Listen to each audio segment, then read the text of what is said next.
नमस्कार मंडळी, स्वागत आहे तुमचं माझ्या आजच्या नवीन पॉडकास्टमध्ये. आजचा आपला विषय आहे युरोपियन मातोश्री टोमल.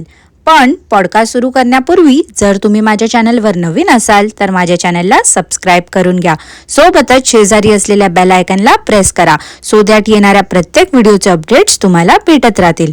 तर मग वाट कसली बघताय, चला सुरू करूया आजच्या आपल्या पॉडकास्टला. मंडळी, या ज्या टोमल मॅडम आहेत ना, त्यांनी कॉमर्समधून मास्टर्स केलं आहे आणि नवऱ्याच्या व्यवसायामुळे त्यांना परदेशात जावं लागलं.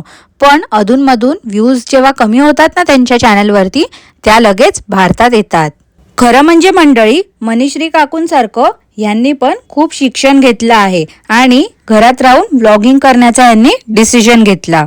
आता व्लॉगिंग करणं किती कठीण असते हे तर तुम्ही खूप साऱ्या युट्यूबर्सच्या तोंडून ऐकलं असेल की आम्ही व्हिडिओ शूट करतो, एडिट करतो, खूप हॅक्टिक काम आहे ते. मंडळी, जर या व्लॉगिंग करण्याला आपण हॅक्टिक बोललो, मग जे लोक 9 to 5 जॉब करतात, 1-2 तासाचा प्रवास करतात, त्याच सोबत घर काम देखील करतात, रोज नवीन चॅलेंजेस लाईफ मध्ये फेस करतात, त्यांच्याबद्दल काय बोलावं मग. खरं म्हणजे या लोकांना बाहेर जाऊन काम करणं जमणार नाही, म्हणून यांनी व्लॉगिंग करणं निवडलं आहे. मंडळी, गेल्याच पॉडकास्टमध्ये मी एक स्क्रीनशॉट दाखवला होता.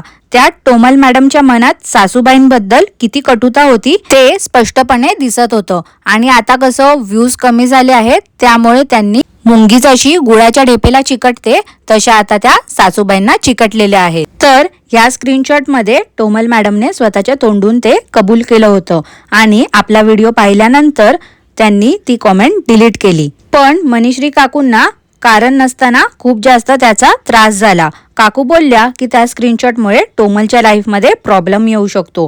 पण काकू, याचा तुम्ही का विचार करताय, मला हेच समजलं नाही.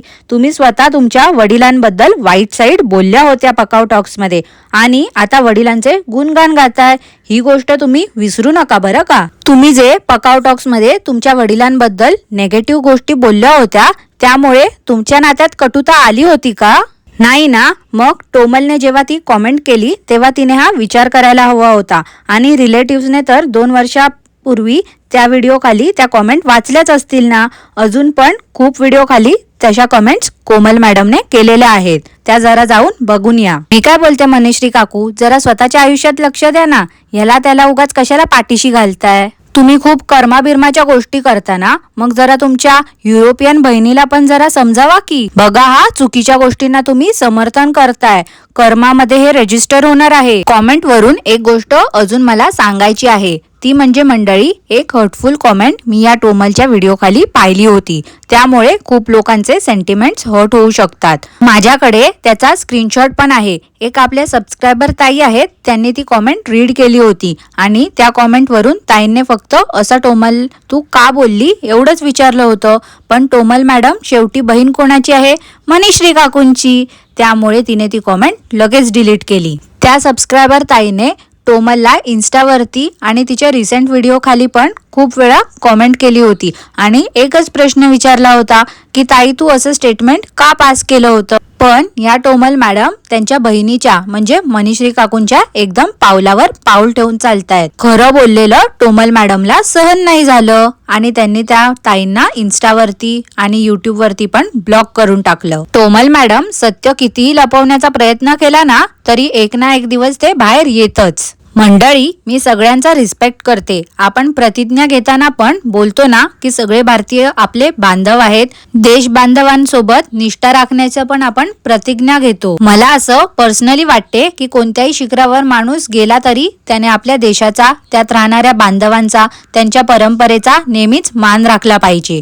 शेवटी देवाने प्रत्येकाला सारखंच घडवलं आहे. आपल्या सगळ्यांच्याच शरीरात लाल रक्तच आहे, त्यामुळे भेदभाव नसावा. आणि आपण परदेशात राहतोय म्हणजे आपण खूप मोठे झालो अशा घमेंडीत तर राहूच नाही कोणी. आपल्या देशात राहणाऱ्या कोणत्याच बांधवाला तुच्छ समजू नये. काय हो टोमल मॅडम, परदेशात राहून तुम्ही पण आता परदेशातल्या लोकांसारख्या विचार करायला लागले आहेत का? एक गोष्टीचा भान असू दे, तुम्ही पण भारतीय आहात आणि कोणालाच डिग्रेड करण्याचा तुम्हाला हक्क नाही आहे. तुम्ही जे स्टेटमेंट बोलले होते ना, त्याच्याबद्दल तुम्ही त्या सगळ्यांची माफी मागायला हवी. जर प्रत्येक व्यक्तीला घडवणारा तो देव भेदभाव नाही करत कोणामध्ये, तर आपण तर साधी माणसं आहोत. मंडळी, या सबस्क्रायबर ताईनी मनीश्री काकूंना पण हीच कॉमेंट केली होती की तुमच्या मैत्रिणीने असं स्टेटमेंट पास केलं होतं एका समाजाबद्दल, त्यावर तुमचं काय म्हणणं आहे. तर ह्या मनीश्री काकूंनी पण तेच केलं त्यांच्या बहिणीसारखं. लगेच ह्या आपल्या सबस्क्रायबर ताईला ब्लॉक करून टाकलं. काय हो मनीश्री काकू, आता काय झालं? आता का तुम्ही गप्प बसल्या?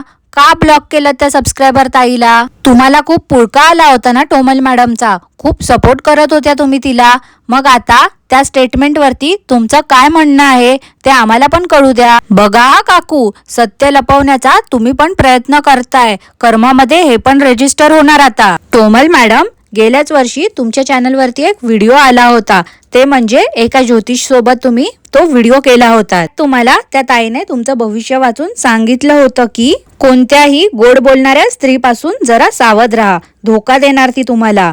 तुम्हाला माहिती आहे का त्या कोणाबद्दल बोलत होत्या? त्या बोलत होत्या आपल्या मनीश्री काकूंबद्दल. अहो, या मनीश्री काकू त्यातल्याच आहेत, गोड गोड बोलतात पण मनातून खूप कपटी आहेत. त्यांच्या गोड बोलण्यावरती भुरळून जाऊ नका बरं का. त्या दिसतात तशा नाही आहेत, त्या बोलतात एक आणि करतात वेगळं. आता तर त्या पत्राष्टे मालकासारखा काहीतरी उद्योग पण करतायत वाटते. काकू, मला वाटलं होतं तुम्ही तरी जरा हुशार असाल हो डोक्याने, पण तुम्ही पण त्या पत्राष्टे मालकाच्या पावलावरती पाऊल ठेवून चालताय.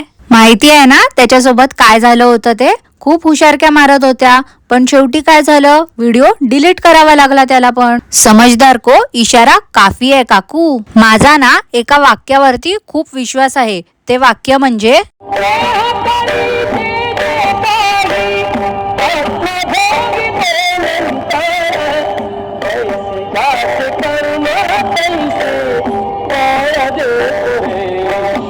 काकू, दरवेळी तुम्ही दुसऱ्यांना बद्दुआ देताना की त्याची कर्म त्याला बघून घेईल, मग जरा स्वतःच्या कर्मांकडे पण लक्ष असू द्या.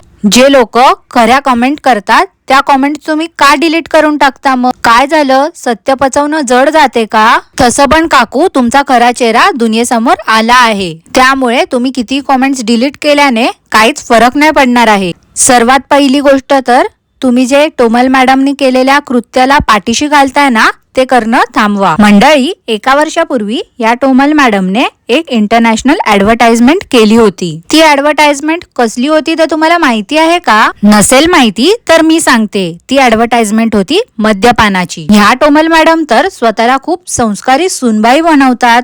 मग मला अजून समजत नाही आहे की या टोमल मॅडमने अशी ऍडव्हर्टाइजमेंट करण्यासाठी होकार कसा दिला असावा. टोमल मॅडम बोलल्या पण होत्या की ती ऍडव्हर्टाइजमेंट जेव्हा रिलीज होईल तेव्हा मी माझ्या चॅनलवरती दाखवेन, पण अजून काही ती ऍडव्हर्टाइजमेंट मी टोमल मॅडमच्या चॅनलवरती पाहिलेली नाही. पाहिलात ना मंडळी, हे आहेत सो कॉल्ड इन्फ्लुएन्सर्स. तुम्हीच सांगा आता मंडळी, काय शिकावा या लोकांकडनं? हे लोक चुकीच्या गोष्टींना इन्फ्लुएन्स करतात आणि एका बाजूला तर दाखवतात की मी किती साधी भोळी आहे.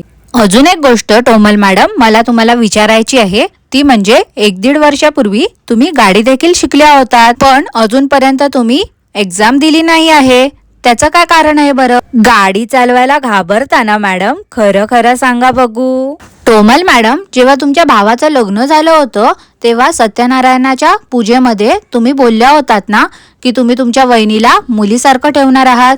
मग यावेळी जेव्हा तुम्ही भारतात आल्या होतात तेव्हा तुमची भावजाई कुठे होती बरं? कितीतरी लोकांनी तुम्हाला कॉमेंट्स पण केल्या होतात की तुमची वहिनी आणि भाचा कुठे आहे म्हणून, पण तुम्ही काही त्याबद्दल सांगितलं नाही. काय हो टोमल मॅडम, तुम्ही तर सगळ्यांना तुमचे फॅमिली मेंबर समजताना मग त्यांच्या प्रश्नांची उत्तरं का नाही देत? आणि आता पण तुम्ही तुमच्या आईला साडी घेतली, नंदांना आणि सासूबाईंना साडी का बरं घेतली नाहीत तुम्ही? तुम्ही असं करताना म्हणूनच यावेळी वाटते सासरच्यांनी धूमधडाक्यात तुमचं स्वागत केलं नसावं. गेल्या वेळी तुम्ही आले होते तेव्हा किती तुमचं जल्लोष मध्ये स्वागत केलं होतं माहिती आहे ना? जसं आपण एखाद्याशी वागतो तसंच समोरचा आपल्याशी वागतो, हे नेहमी लक्षात ठेवा मॅडम. काय मंडळी, तुम्ही देखील माझ्या मताशी सहमत आहात ना? मला कॉमेंट करून नक्की कळवा. आणि आजचा पॉडकास्ट मी इथेच थांबवते. आजचा पॉडकास्ट तुम्हाला आवडला असल्यास लाईक करा, शेअर करा, चॅनलला सबस्क्राईब करायला विसरू नका. सोबतच शेजारी असलेल्या बेल आयकनला प्रेस करून घ्या, सो दॅट येणाऱ्या प्रत्येक व्हिडिओचे अपडेट्स तुम्हाला भेटत राहतील. धन्यवाद.